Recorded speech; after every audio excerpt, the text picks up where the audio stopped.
Okay, so this is one of the all-time best stories from my book. So, and I'll let you tell it. So, you've parted long into the night, and the morning. You've gone home eventually, and you have been delegated to do the media duties, correct, at Meadow Lane the following morning. Yeah. Yeah. Mm-hmm. So, you were too drunk to drive. I wouldn't have driven there. Yeah. No, exactly. Yeah, you still can't. Drapes weren't around or hadn't got up. Well, this is the first bit is brilliant. So, take the story up from you didn't get a taxi because you know not scanty ain't got much money. You're now going to play in the top flight of English football. You got the bus, didn't you? I got the bus over. Can you remember what number it was? Oh my gosh, it was a green one, wasn't it? Probably not one. So you got on the bus. Yeah. I got the bus over. It went over Trent Bridge, so I'm on Forest Side. Yes. So I've got off on Forest Side and walked across. It's rush hour. It's like 9 o'clock in the morning, something like that. Obviously, I'm still a bit worse for wear. And I'm walking that way towards Notts Ground, and then the traffic's coming this way. So the car stops, and it's rush hour traffic, as I said, so it's quite busy. And the window goes down, and it's Brian Clough. I'm like, he's a legend, you know what I mean? Absolute. And he wound the window down, and he went, "Son, well done." And I was like, "Thank you, Mr. Clough." And then there's traffic behind him. He's not bothered. And then he's just put his window back up and went. It was brilliant. You know what I mean? I'm like, I've just met Brian Clough. Oh, class. So that was a good start of the day, to be honest, mate. And then I went to the ground and just done the media. I had to do all the media that day. So, but a great story, and from a great man.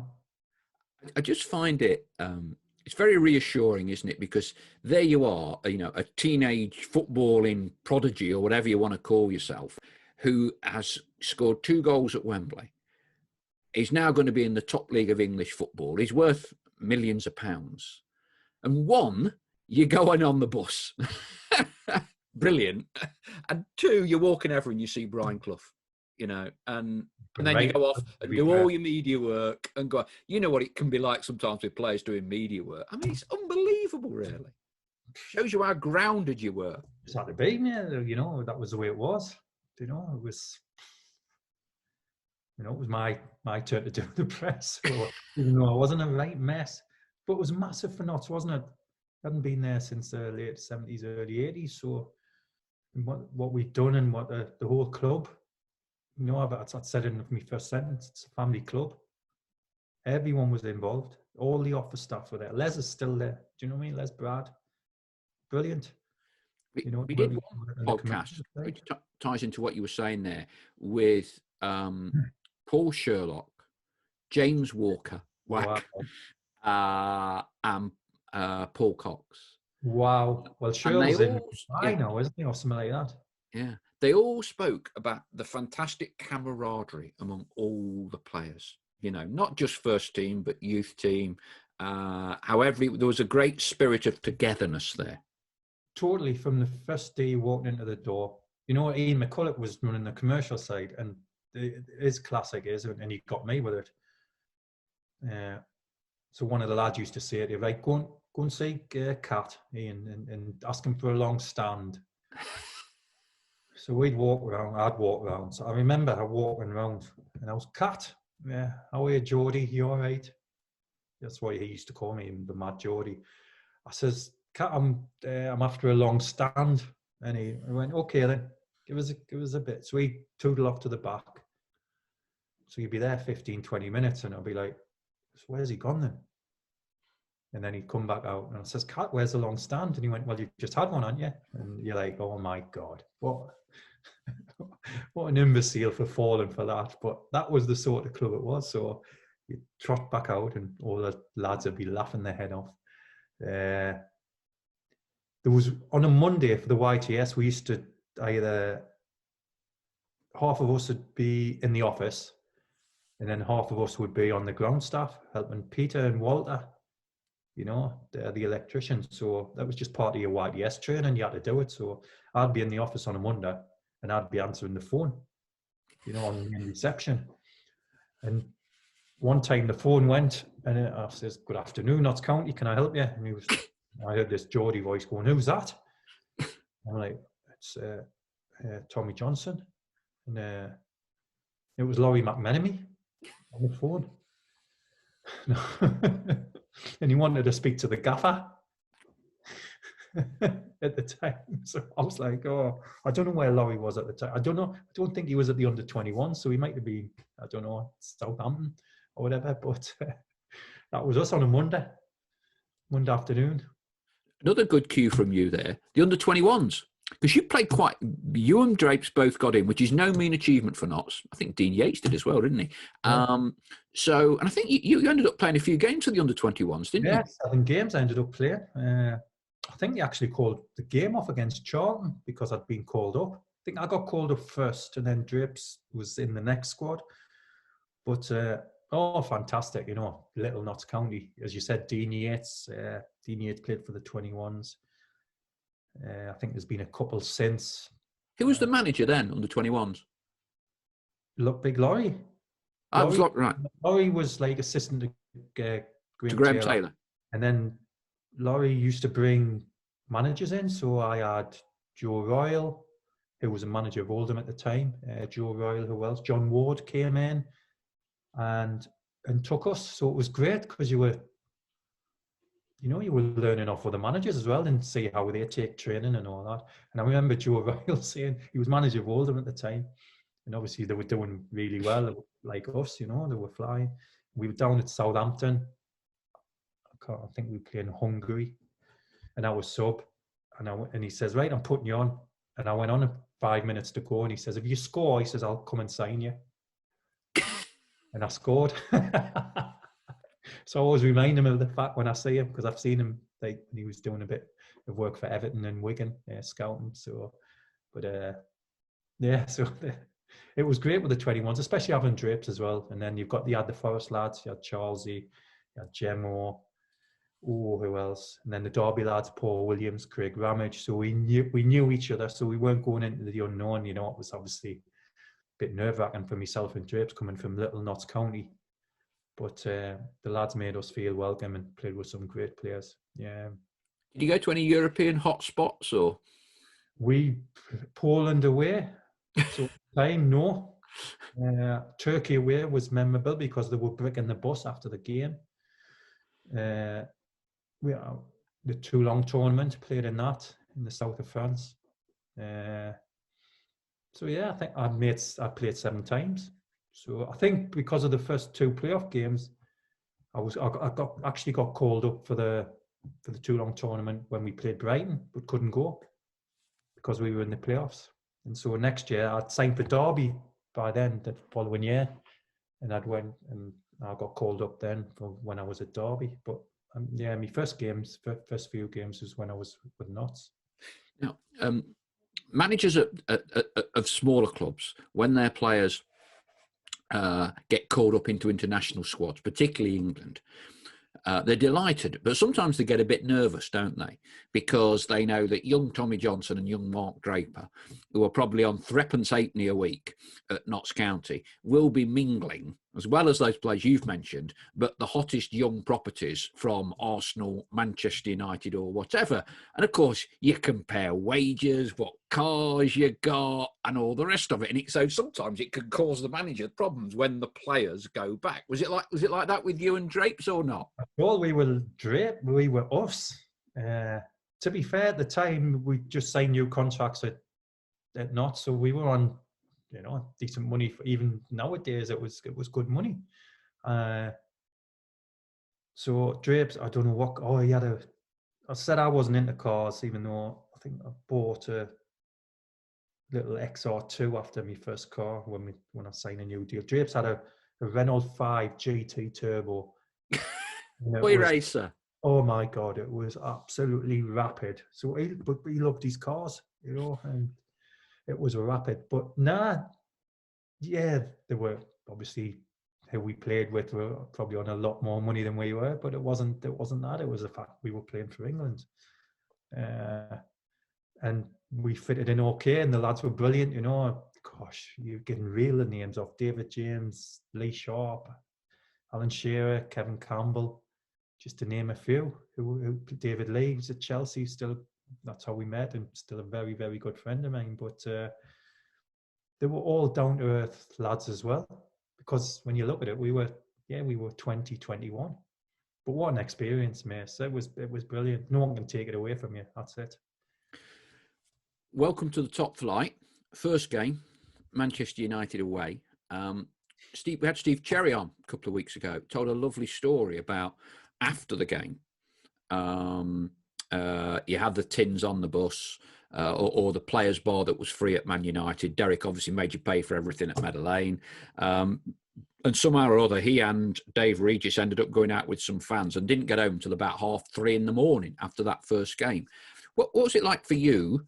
First game, because you weren't allowed to go overnight, were you? You had to travel up on the day. We travelled in the morning. I think the gaffer, which was right, we'd done most games on the morning, and then say leave Meadow Lane at 9 o'clock, and then have pre-match at the hotel, and you know how superstitious the gaffer was, so it was down to a T. So we'd done the same again, and my recollection of, obviously, one of my heroes, Brian Robson, was playing for Man United. And he scored, actually, but we went to the same school, so that's... Did you? Yeah.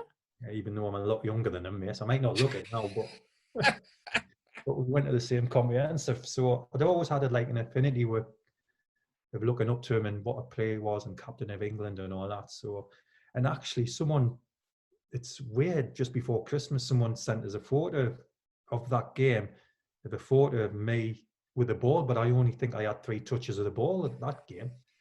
So, and it's a photo of me and Robbo on it. So, it was nice to get that. But, it was men against boys. It was men against boys. Yeah, I think the gaffer mentions it, and Mick Kanchelskis was making his debut. And no one knew who he was. And no one knew who he was.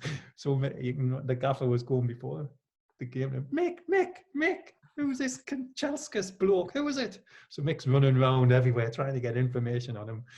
And no one's heard of him. And the gaffer tells the best story ever. He said, we knew about him after the game. Yeah. While in Paris, the right run around. Oh, but that was it. Man United away, first game, 2-0. I think after that, it was either we played Sheffield Wednesday or Southampton at home, and I think we won. We won, beat Southampton, definitely. Yeah. Yeah, I think after about 8 games, we were halfway. We were doing all right, but it was a struggle with the gaffer. I think he's admitted it himself. He should have probably signed a lot more players, experienced players who had been playing in the Premier League. But for him, it was great, because he says, no, I want to give everybody a chance who's got us there, which was great for us. It was hard, though. Don't get me wrong. It was great going to all them stadiums and playing against the top teams and top players. But it was hard. But you were competitive, weren't you? And a lot of supporters think back to, we bought Paul Rideout, didn't we? Which was a great signing. Great signing, going from Southampton or Barry or wherever, and he kind of looked the part, didn't he? He kind of looked the part. 50 grand, and then I think it was a couple of months later he'd gone to Rangers because they doubled the money, 500 grand. Yeah. And I think that might have started a little bit of fallout between the gaffer and the chairman. Yeah. The gaffer will tell you more about it, and but I don't know. It was a great bit of business at the time, but as I said, that was probably the start of the little crack, shall we say, that the gaffer and the chairman had. But yeah, we were always competitive. Teams could outplay us, yeah, definitely, but we'd always, give us as good as we get on the physical side of the game.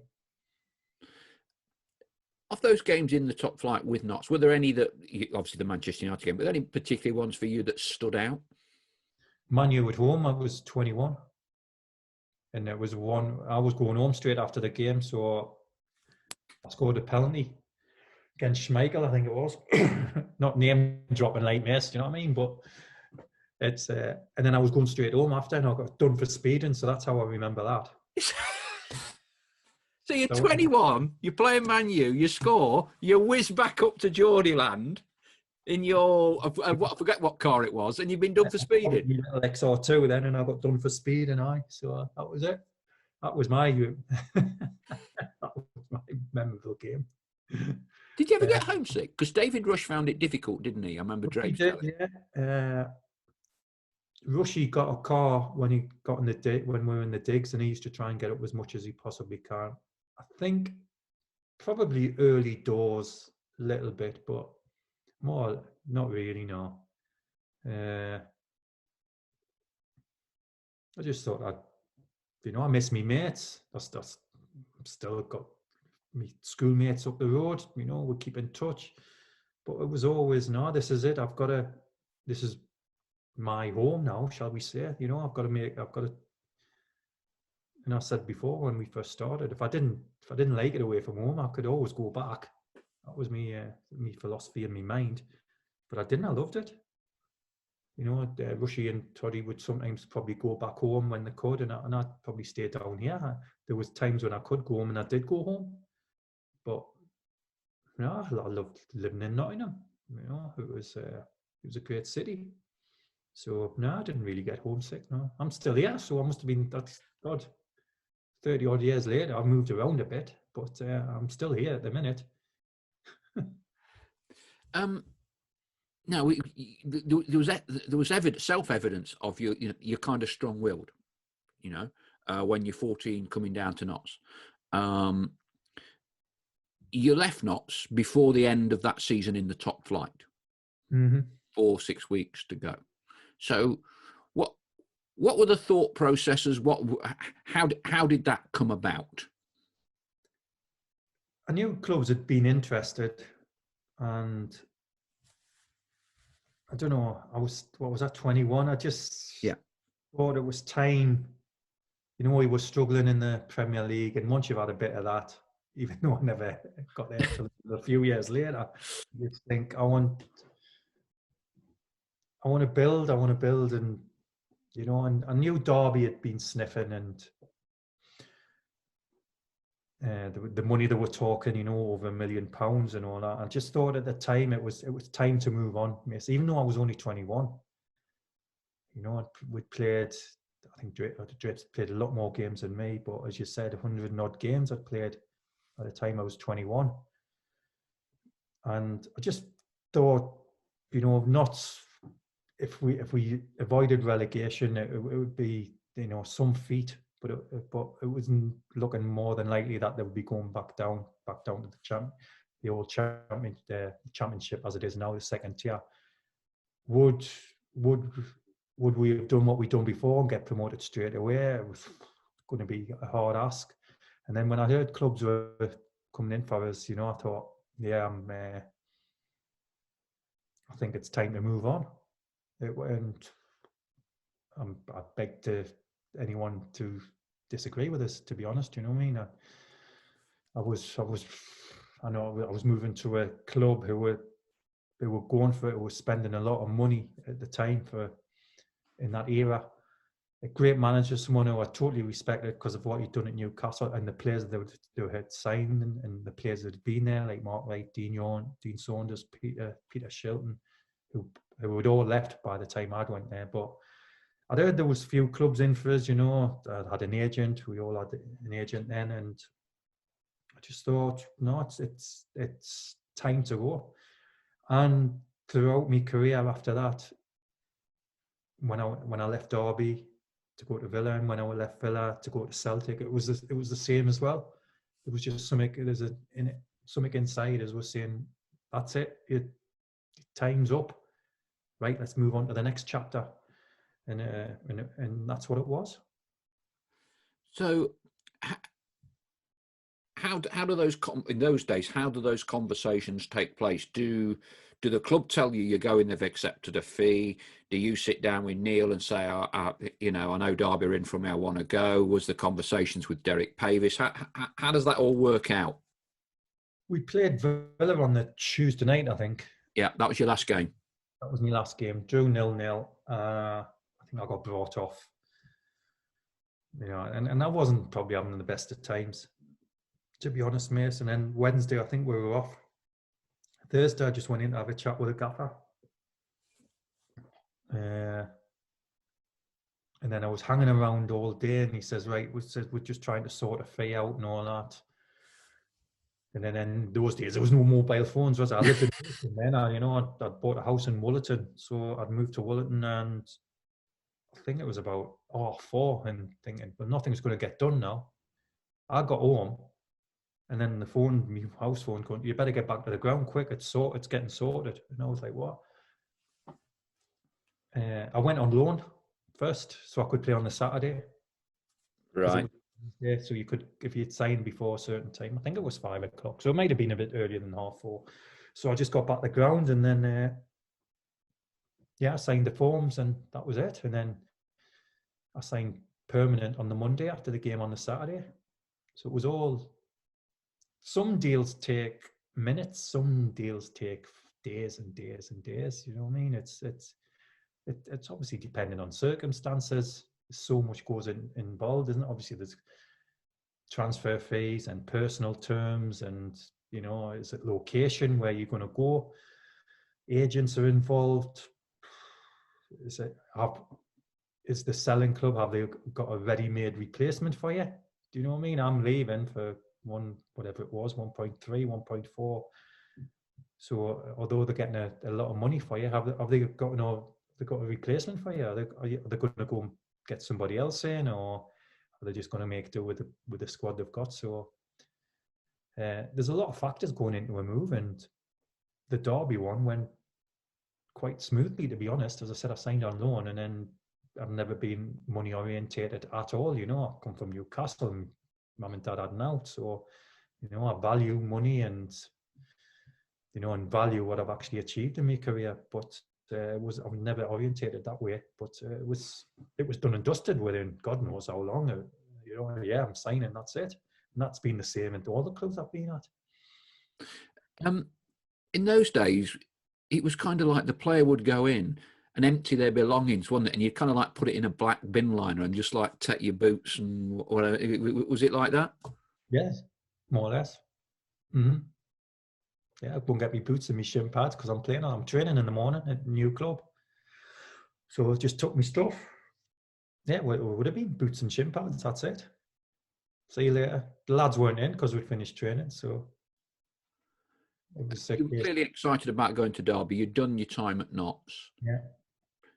When you're 21, do you look back on and think, I walked through the door when I was 16 and I'm now walking out again? Or it's a career and you don't look at it in that emotional tunnel?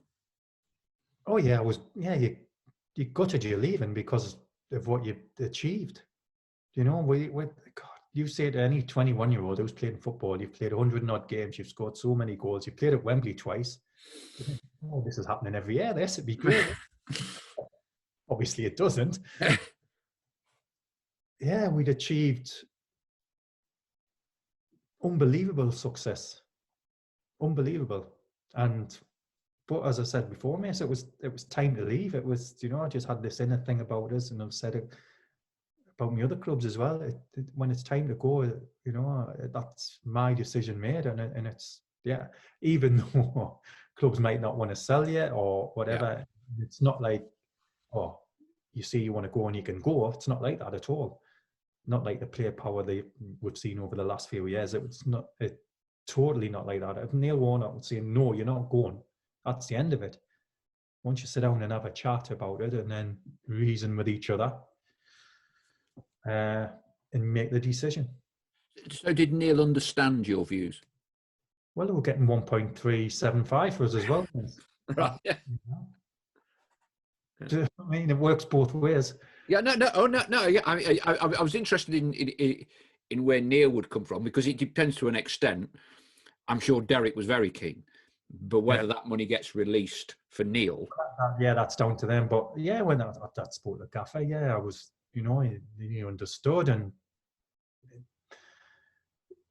I think anyone in this situation, different situations arise at different times, and at that time it was good for all parties for it to happen and to be made to be happen, and it did.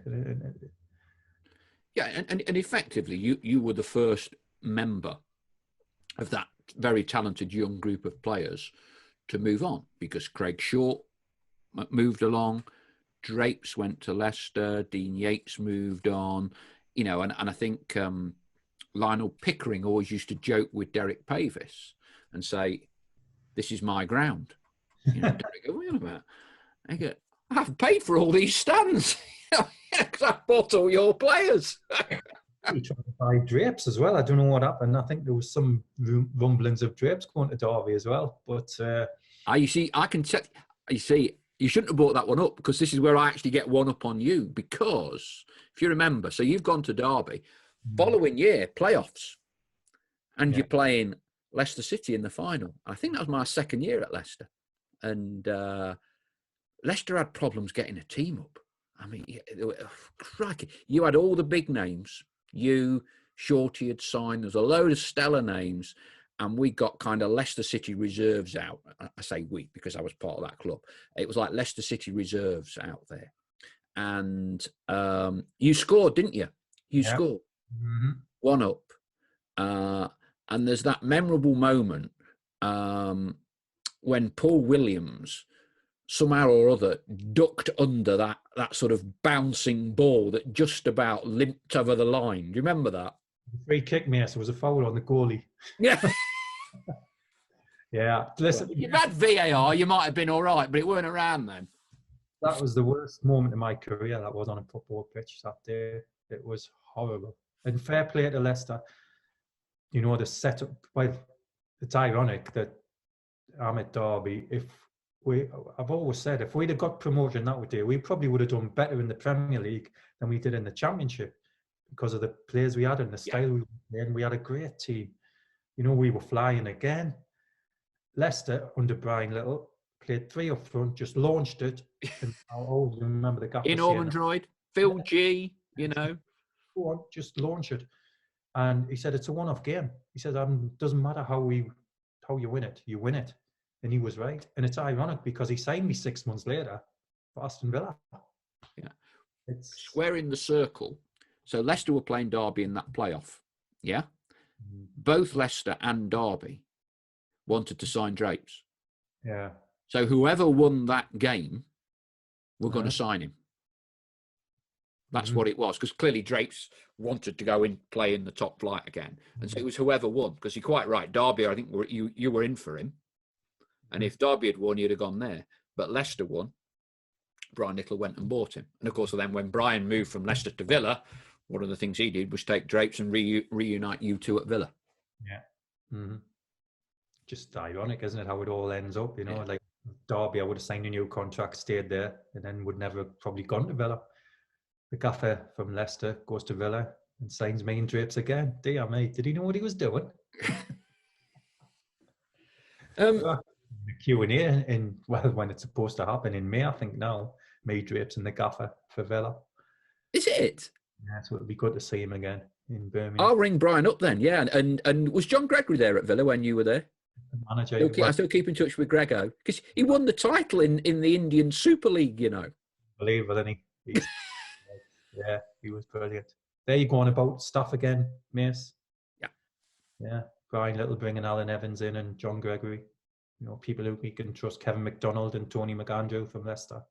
All great people and great coaches. And that's kind of you've now spent many years in coaching, recruitment. We spoke at the top of the show about you're currently at Blackpool. You've got the role under former Notts man Ian Barraclough at Northern Ireland. When you were coming to the end of your career, was this something that you had envisaged? Did you want to get into this side of it? Not a prayer. Yeah? Football. Sounds horrible, doesn't it? Well, but I didn't have you down as a natural going into coaching, because there's players I see who you think, well, when they finish, they're definitely going to be a coach and a manager. Gareth Southgate would have been one, you would have been at Villa. You'd know that. But I Yeah. didn't necessarily have you down as a natural for it. No, not at all. I think when I retired, same again, it was the right time. I got to 35, God knows how, with the injuries in the latter stage of my career, but I did. And no, I just wanted time out. It was silly things like taking the girls to school, picking them up, going on holiday when you wanted. The first thing I wanted to do was go and ski. I've always wanted to go skiing, and Because one thing you're not allowed to do as a professional footballer, sounds obvious, is skiing because of the injury. So you're just banned from doing it, yeah? Same as riding a motorbike, isn't it? You can't do it as a footballer. you're right, it's on the hit list for being banned. So Drapes had retired a couple of years earlier than me, and he'd been skiing a couple of times. So he was like, "Oh, you've got to get into this." So that's why I retired in that summer, and then I got the girl every Sunday morning. Yeah, I'm finished with football. I'm not working. I'm doing things I couldn't do when I played, and I was quite fortunate at the time that I didn't have to work.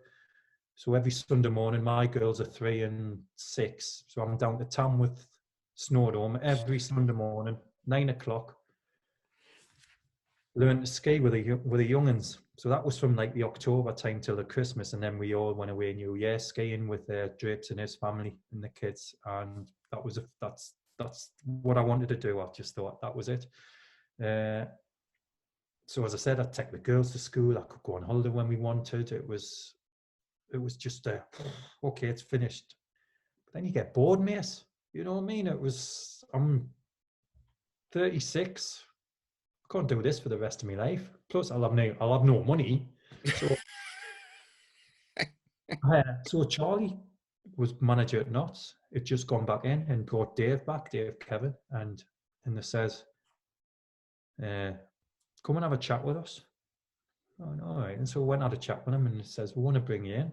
I went, "What as?" He says, "Well, we need a kit man." I went, "I'll do it." I says, "I don't mind." I says, "I'll be a kit man." He says, because at the time the players were washing their own kit. So, and they says, "Well, you can do a bit of coaching and all that, and just be with us, like around me and Dave. You know what I mean? Sitting here." But I says, "No," I says, "Cruising." So I was getting £2 a week or whatever it was. You know what I mean? It wasn't about the money. It was just, right, I've got a meaning in life again. Yeah, yeah. I got into it. Yeah, I was kit man, and then doing a little bit of coaching and being amongst it all, and it was great. I started doing my badges, which I'd done in Northern Ireland, so that's how I got into the coach education side.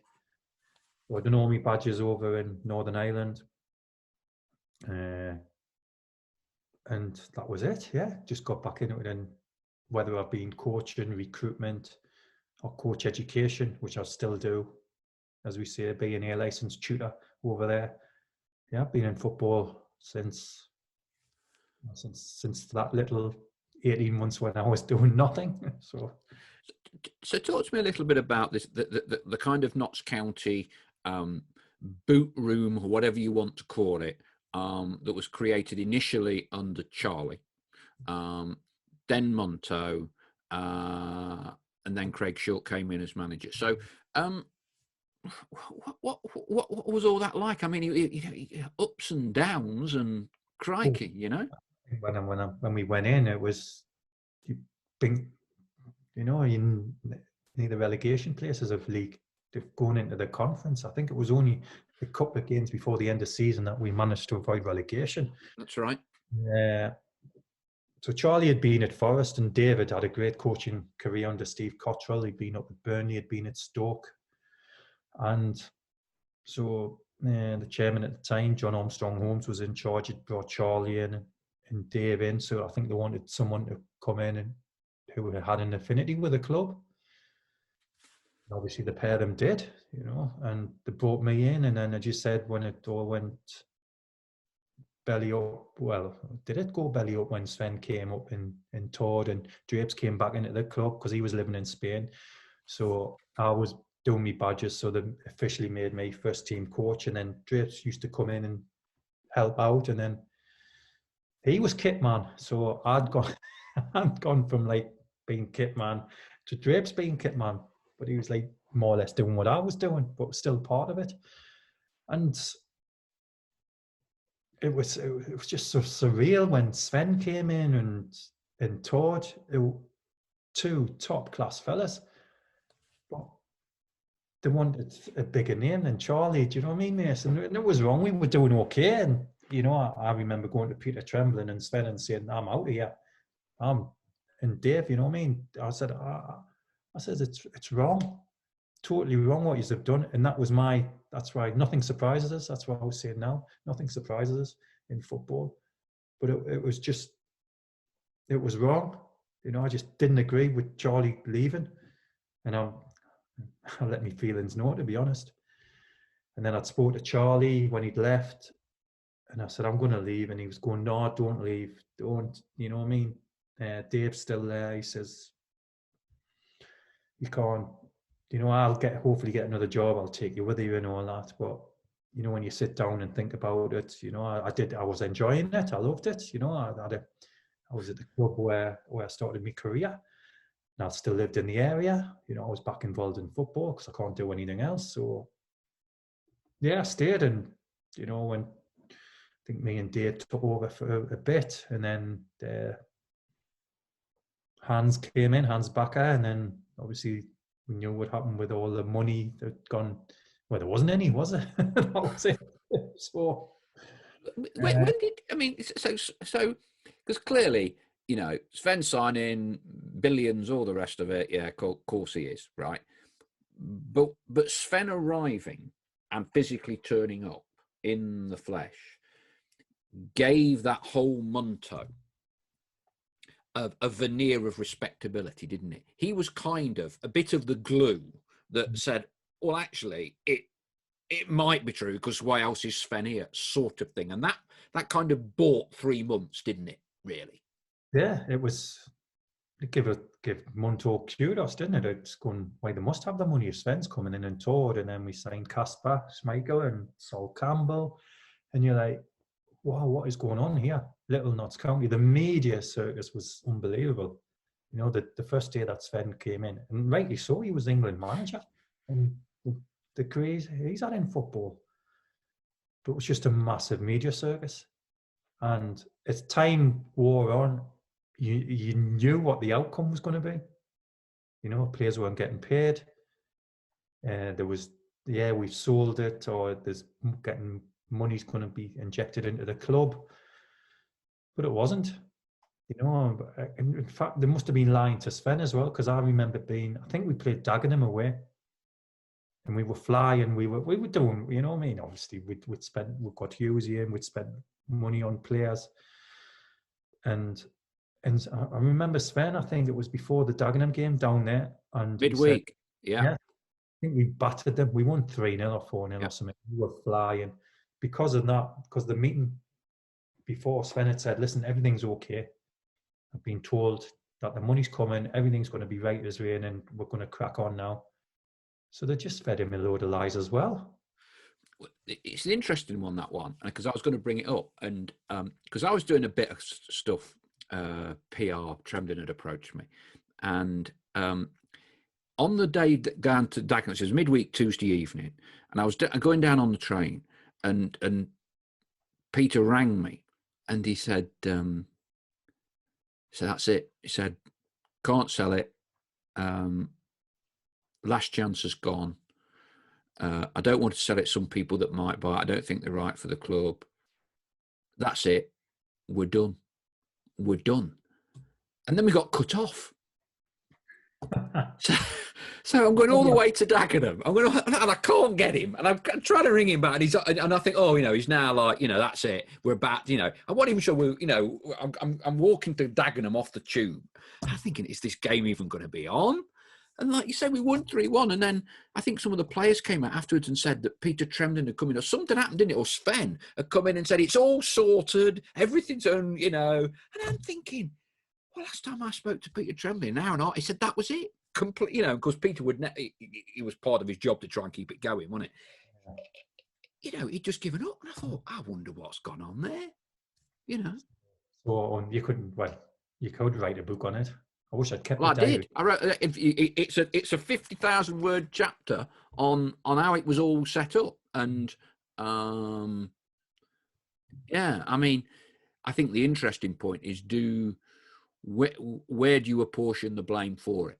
Peter will tell you he didn't know. Some people will say he did, others will say he didn't. And I don't think you ever get to the bottom of that.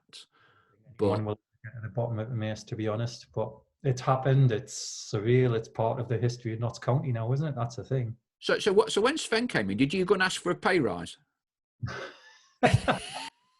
Yeah, I wondered what he was on. No, they did actually offer me a new contract. Yeah, so I just signed it. And then obviously when Hans came in and left, obviously he seen what was going on and the writing was on the wall. Then I think then Dave and myself took over again for a bit, and then Steve came in, Steve Cottrell, the gaffer came in. So yeah, it was just surreal. But we were flying, weren't we? We were absolutely flying. What was Cots? I mean, I've known Cots for a while. I think he's a quality manager. What was he like? Because he kind of, in terms of results, win ratios, I mean, that 4.5 months is just unbelievable. Well, I think we got beat once at Port Vale, I think, and that was it. So, but Gaffer was sound. Yeah, he's intense, and he works very, very hard, and he knows what he wants. David worked with him at Burnley, so knew what he was like. Yeah, and no problems working with the Gaffer at all. It was great. As he said, for the 14, 15 games he was there, we were. Don't get me wrong, we were flying anyway. The confidence was sky high, and and then Steve come in and he got us over the line. But he had different ideas, and he expected high standards, very high standards, and we all produced, the staff and the players. You see, when we look back on this, I think that was when Ray True made his fundamental biggest mistake. And it kind of depends on whether you believe Steve Cottrell would have been prepared to stay or not. I forget who we spoke to a few weeks ago, and he said, wasn't Hughesy. Can't remember now. Anyway, and they said, he was prepared to stay. What was your take on that? Bishop. Yeah. It was Neil Bishop. It was Neil Bishop that said Cottrell had been coming down the coach, and he thought he could have stayed. Which, if it was the case, the single biggest error, unfortunately, in hindsight, that Ray made at the club, because I think it would have been a totally different story. I think, if everything was right, I think the gaffer would have stayed. I think he probably wanted assurances on budgets and what players we could bring in, because we have just got promoted, remember? And even though people say you could, the League One is like League Two, it's not. It's still a step. There is a totally different, barometers. I think deep down, the gaffer would have stayed if he'd been given assurances of budget and player transfer fees and all that, because we needed to improve the squad. Yeah, you've got to. Once you go up, there's no point in just keeping it at the same level. You've got to keep improving. And at that stage, we wanted to get out of League One. You're thinking, come on then, let's have a go at this. We couldn't get in the Championship. But for whatever reason, the gaffer left. Lee Hughes was clearly a big part of that, part of the success story. From one sort of goal scoring striker to another, what's your sort of assessment of Lee when he was at Notts? Unbelievable. You got to look after what was he then? He was 35. Obviously, he'd had troubles. He was fantastic for us. You had to manage him because he's an absolute fruitcake, and everybody knows that. So, but he was doing the business for us, mate. Yeah. You'd put him out there, banging goals left, right, and centre, and he'd score any goal. He'd score tap-ins, he'd score worldies, he'd score headers. And he was experienced, and he was a goal scorer, and that's what.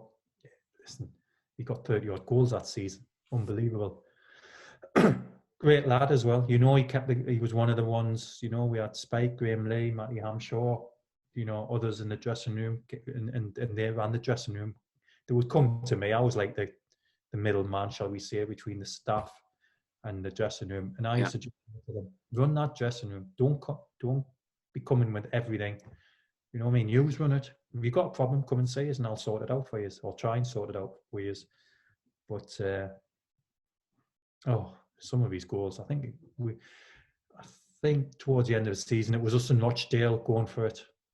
And I think he definitely scored. We scored nearly every game. He might have scored a hat-trick that night. I think we won 4-1, 4-0. Vaguely remember it. And that was when we knew we were going to win the league, you know what I mean? We were going to get... Because what the gaffer had done when he came in, Steve, he'd said, I don't want second. I don't want to be second. Do you know what I mean? He says, I want to be top. We're going to win this league, yeah? Go and get yourselves a medal and all that. So that was the first thing he said. And they did. They did. They were brilliant. Steve doesn't stay, which is clearly a big blow.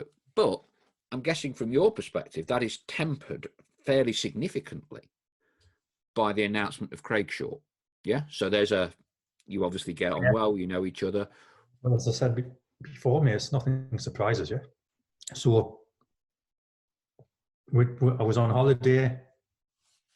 So me and Dave had met. I think we met Shorty in the Mickle Court, and he'd had a conversation with Ray True. So we'd met Shorty, and he says, I've got a chance at the job. It's between me and Paul Ince at that time. And we were like, oh, please, Shorty, you know what I mean? We'd love you. We've been over to Hungary, done his little apprenticeship, so club legend.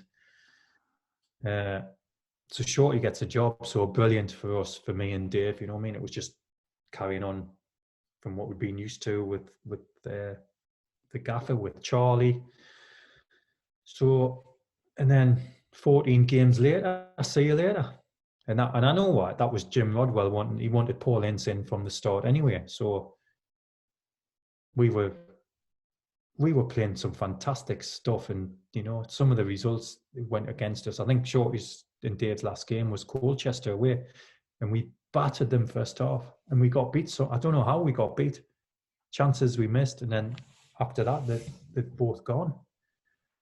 So, but as I said, I know what the reason was, and who came in, Paul Ince, but and I know for a fact that when Shorty was getting the job, it was between him and Paul Ince at the time anyway. And Ray True went for Shorty, but Jim Rodwell wanted Ince, and then after 14 games, you know, we were mid-table, we were only 4 points off the playoffs or something like that. But that's football again, mate, you know. One pretty special game while Craig was there, the Battle of London Road. Oh my God, still talk about it now. And now, the only person that got done for that, was Drapes, wasn't it? Well, and he said to me, which I don't know whether you watched it all the way through, but in his Magpie Circle special, he said it weren't him. He said the real villain of the piece was Tommy. So were you involved? Did you get away with it? Yes, on all accounts. Yes, it was my fault. Because the benches are so close at Peterborough. So who was their manager? Gary Johnson. And Little Robbo was his first team coach. So I'd known Robbo, obviously playing against him and all that. Yeah. I'll tell you another story with Robbo after this one. So I said to John Thompson, captain at the time, Skip, he was playing against George Boyd, and I went, go on, Tom, we'll go and smash him, which in Geordie language just means go and tackle him, you know what I mean? Just go and smash him. And Robbo says, I don't like, he says, what are you saying? I went, what? He says, can't say that. I says, just go and smash him, just go and tackle him. So we had a few words and all that, and then we win, don't we? So what a game. We were 3-0 up, weren't we, after about half an hour? We went 3-2. We were brilliant. And Gary Johnson was shouting something. So at the end, obviously, as you normally do, you shake people's hand. Yeah. And we were all right after that. So I went to Robbo. This was, cheers, Robbo, good luck and all that. And he just went, nah. So I went, what? He just went, nah, I'm not having it. So I went, well, so I just got him by the throat, and I was raging. I went, who the you think you are? So as I've got him by the throat, everyone, it's just all kicked off. So yeah, we come in afterwards. It was so funny. Just before you go into the dressing room, it was so funny because they got that kind of like blue, sort of like those like things that roll out, doesn't it? And so you see all these people just outside it grabbing hold of it. And then you see them all going into this portable tunnel. And this tunnel is like billowing around with people, which you can just see shapes of people. You know, it looked like World War III. And Shorty's got a grey suit on, and there's everyone's getting windmilled, and you're like, oh, and when you watch it back, you go, Gordon Bennett. So we've won the game. So it's all kicked off. We're in the get back in. Shorty's not in the dressing room, so he's just come in, and he's just gone, Spartacus, Spartacus. And then we obviously, you know what Hughes like, so so everyone's buzzing in the dressing, even though we know we're going to get done, you know what I mean? But, so we get changed and all that, and then we're walking out, and then Gary Johnson's there, and he says to me, he says, "You want to watch it, you?" So I went, "Sorry?" He says, "You want to watch it?" And I went, "Excuse me?" Oh, there was a couple of expletives. That's the word I'm looking for, mate. So there was a couple of them, and I just went, well, by the way, I didn't see you amongst it when it was all kicking off. Where were you? So that was it. I just walked out, and then yeah, we got fined and all that. And but yeah, Drapes is right. It was my fault. So even though you know I don't, God, it shouldn't have happened, to be honest. You know what I mean, mate? It's 3 points, all that matters. I don't be sure I should have been, but he just won't. And going back to the story, I said we had a story. So yeah, been done a few courses at St George's, and then after all this, Robbo was on one of the courses. So so we walked in, and I've seen Robbo, and I'm going, "Hello, Robbo, do you fancy a fight or something like that?" You know, and we both started laughing. So and we're all right now. He's I think he's back at Peterborough now, and he was working for the FA. So I used to see him quite a bit with Keith Downing, another one of our ex-Notts County in the early days. So Keith and Robbo were running one of the younger teams, the under 16s or 17s and 19s. So I used to see him at games quite a bit. So there's no animosity now. Everything's all fair and love and warm, yes. But I don't condone what happened. But it was it brought us all together. But then it was all, you know, it all went wrong after a couple of weeks later. We all left.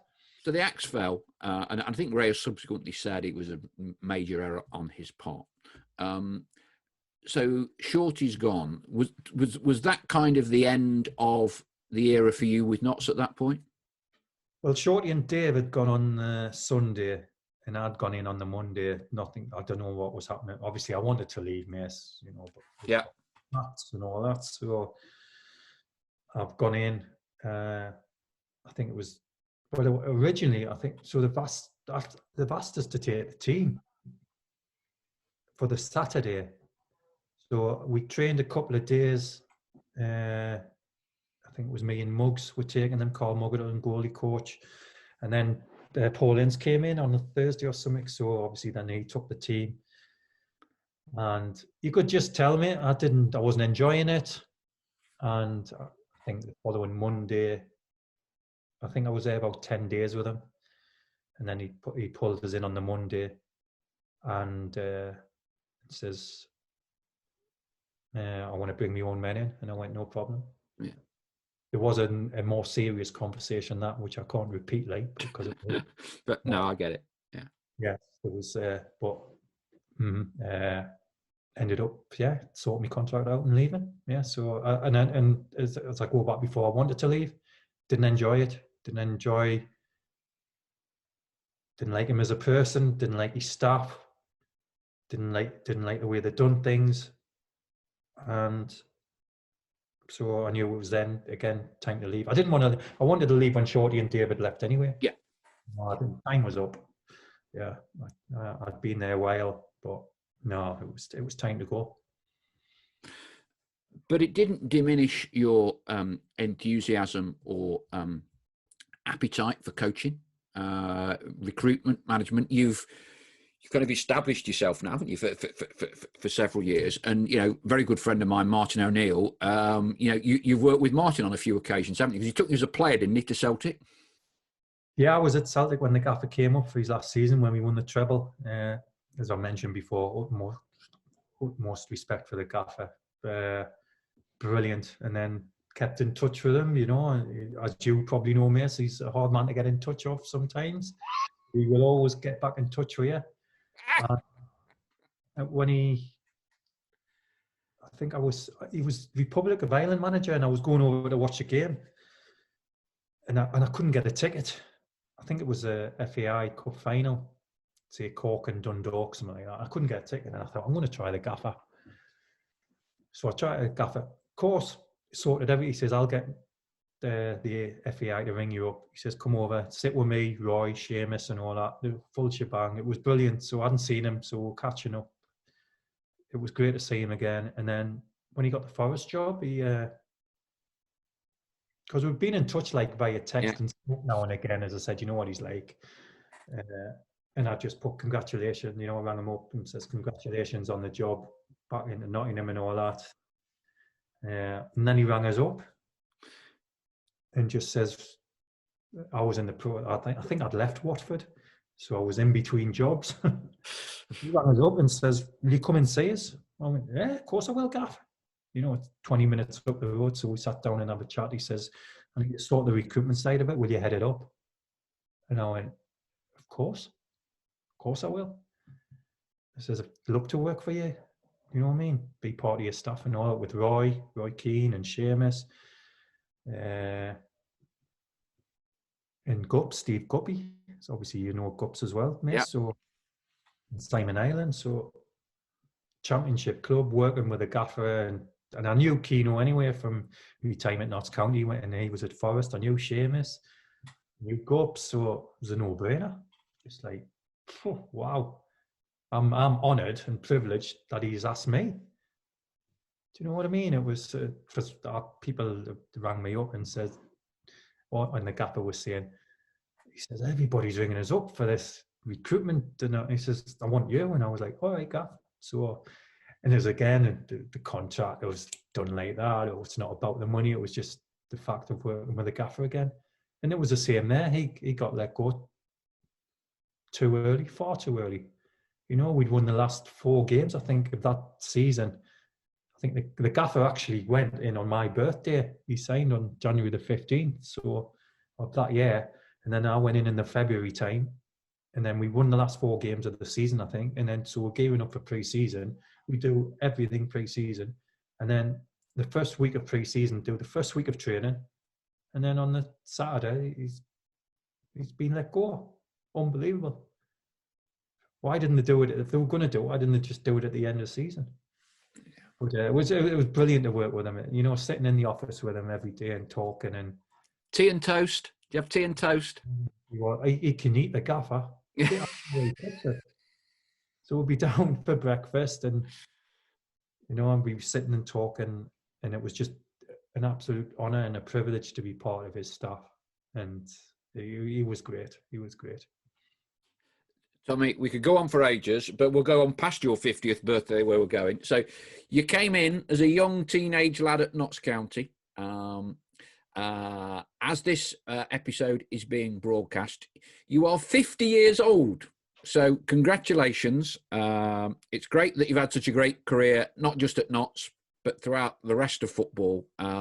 Always great to take a trip down memory lane. Some very, very special memories. You've seen all these shirts when you used to wear these with distinction. So we wish you all the best. And hopefully we look forward to seeing you back down the lane at some point in the future when we can all go back. And all the very best with Northern Ireland, because obviously Ian Barraclough and the chief exec, Patrick Nelson, started off his football career unpaid. Did you know he worked for Notts County voluntarily as chief exec? Yeah, obviously Patrick's a Derby fan, so we'll have the conversations. He said it worked at Notts and then Macclesfield.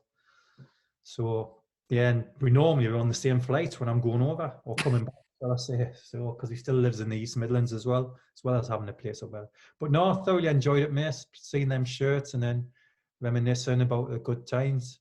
99.9% were good times, shall I say? Notts County always said best start I could ever had to my career, you know, and going back there with Charlie and Dave and working with Drapes, John Owen and Shorty again, and still living in the area. And I know I'm always welcome down there. And it's hopefully, I said, once we get the pandemic over, Notts can start getting some games in, get back up into League Two. And I wish Neil and his staff all the best. And thank you again to you, mate. So it's been a pleasure. Tommy, legend, thank you very much indeed. Take care, pal.